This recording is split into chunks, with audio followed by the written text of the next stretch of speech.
اسرائیل نے حماس کی سینئر قیادت پر قطری دارالحکومت دوحہ میں حملہ کر دیا ہے۔ حماس کے ایک عہدیدار نے کہا ہے کہ حملے میں اس کی مذاکراتی ٹیم کے ارکان کو نشانہ بنایا گیا ہے۔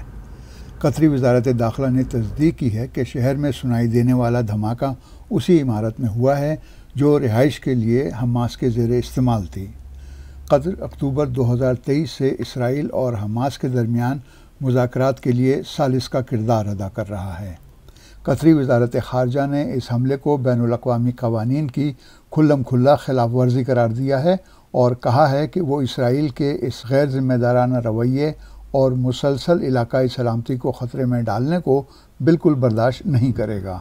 اسرائیلی وزارت دفاع IDF نے کہا ہے کہ اس نے پریسیشن اٹیک یعنی طاق کر ان لوگوں کو نشانہ بنایا ہے جو 7 اکتوبر کے قتل عام میں براہ راست ملوث تھے۔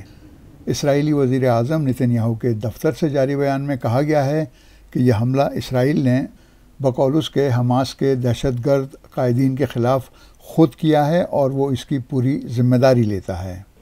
اتوار کو حماس نے غزہ میں فوری جنگ بندی کے لیے امریکہ کی جانب سے پیش کردہ بعض تجاویز کا خیر مقدم کیا تھا اور کہا تھا کہ وہ ان پر عمل درآمد کے امکانات کا جائزہ لے گی۔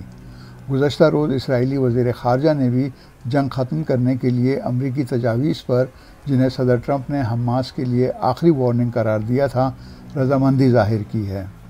اقوام متحدہ کے جنرل سیکریٹری سمیت مختلف عالمی رہنماؤں نے اس حملے کی مذمت کی ہے۔